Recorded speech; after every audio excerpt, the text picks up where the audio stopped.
자, 그러면 첫 번째 학습 동기가 낮은 학생들에게 사용할 수 있는 방법에 뭐가 있느냐, 그리고 그 이유가 뭐냐라고 하는 것은요, 여러분 오늘 평가 분석을 하다 보니까 첫 번째 나와 있는 범주가 있었어요. 카테고리. 그죠? 그게 뭐였냐면 동기부여라고 하는 것이었죠. 그래서 학습 동기를 유발하고 유지하기 위해서 어떠한 전략을 쓸 수 있느냐라고 하는 부분이 해당되는 거예요. 그래서 여러분 이것과 관련해서 무슨 모형에 대해서 우리가 살펴봤었는데 혹시 생각나요? 에디 모형? 에디 모형은 한 학기 동안의 체제적 접근, 그래서 모형이라고 하면 이제 에디 모형이 생각이 날 텐데요. ARCS 모형이라는 것을 했었어요. 그죠? 그래서 A는 무엇의 앞글자를 딴 거였어요? attention, 그죠? 그래서 주의 집중 어떻게 할 것인가 하는 부분. 여러분 수업 주제와 관련해서 어떤 전략을 썼는가 하는 것을 생각해 보세요. 어떤 전략을 썼었어요? 질문.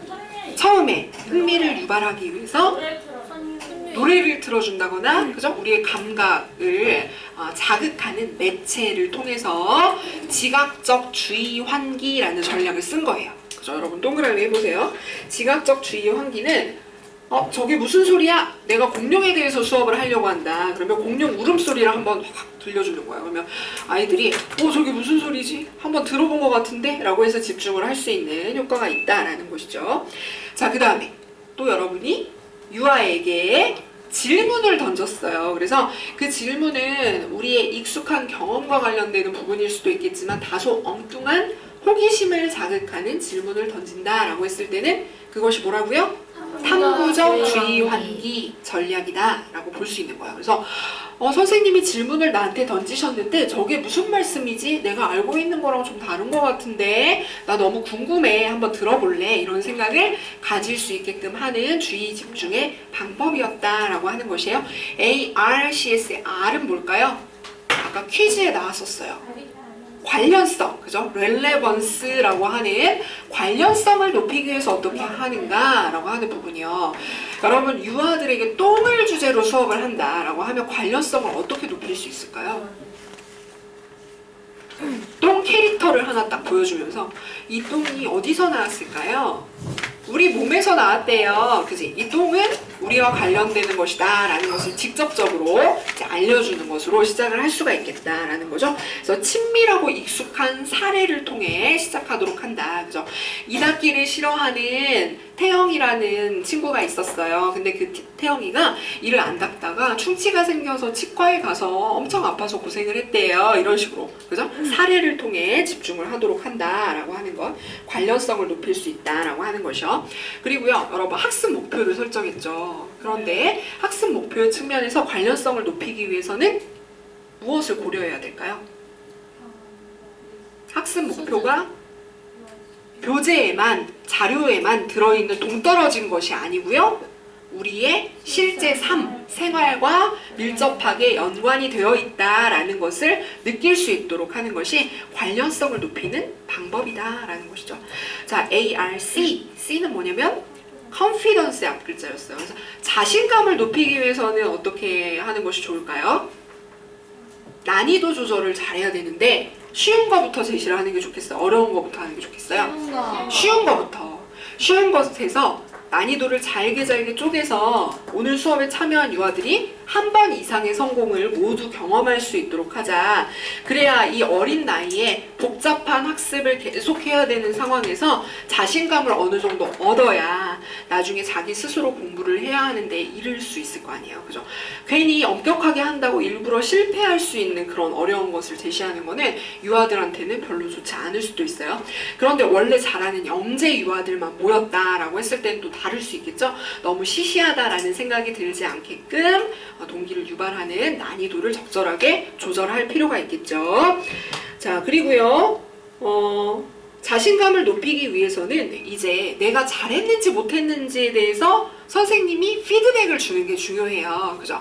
그래서 이것을 2학기를 잘하는 것은 방향과 순서를 고려해야 되는데 이렇게 하는 게 잘하는 거야 라고 하는 성취 기준을 안내해 줘야 되죠. 그래서 태영아 너는 5가지 중에 4가지는 정말 잘했어. 근데 마무리에 혀 닦는 거를 빠뜨렸다. 그걸 해야 된다고 아까 얘기했었어. 다시 한번 연습해보자. 이런 식으로 피드백을 주는 것이 필요하다.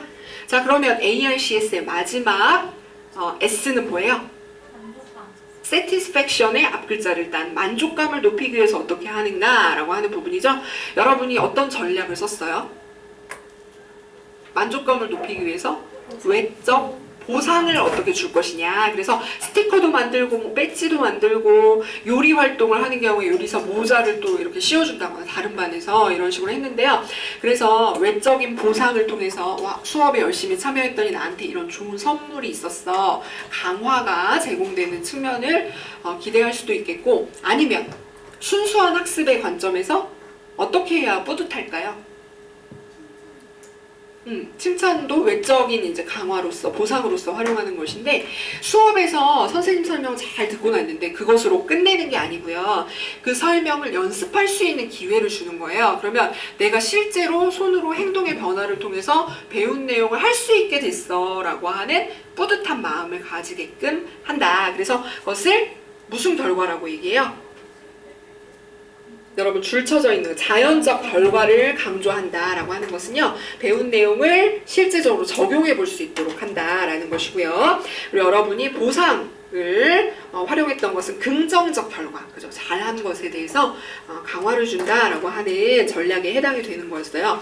그리고 마지막으로 하나 생각해 볼 수 있는 것은, 여러분이 시험을 보고 나서 교수님한테 교수님 수업에서는 대부분 그런 일은 없는데 제가 공부한 거랑 시험에 나온 거랑 좀 달랐어요 이렇게 얘기하는 경우 있거든요. 그러면 왠지 불만족스럽잖아요. 내가 열심히 안 한 것도 아닌데. 그래서 공정성의 전략이라고 하는 것은 수업의 과정 그리고 매 수업마다 다루었던 내용과 평가의 내용이 긴밀하게 관련되어 있다, 연계되어 있다라고 하는 것을 느낄 수 있도록 해야 된다는 거예요. 그래서 수업에서 중요하다고 강조하는 것이 시험에도 나올 수 있도록 해야 된다라는 것이 이제 만족감을 높이기 위한 방법에 포함이 됐어요. 자, 그런데요, 여러분이 여기서 정리를 할 때는 ARCS의 구체적인 전략을 여러분 수업 주제에 맞게끔 설명을 추가해야 플러스 점수를 얻을 수가 있어요. 무슨 얘기인지 알겠죠? 여기 있는 거는 말 그대로 교과서적인 내용이에요. 그래서 여러분이 수업을 한번 해보니까 우리 주제에서 이런 것을 실제로 활용을 했었고, 아니면 이 중에서 빠져있는 부분에는 이런 방법을 쓰면 더 좋을 것 같다라고 하는 여러분의 구체적인 수업 주제에 해당되는 그런 전략들을 답을 쓸 때 포함시킬 수 있도록 해보세요.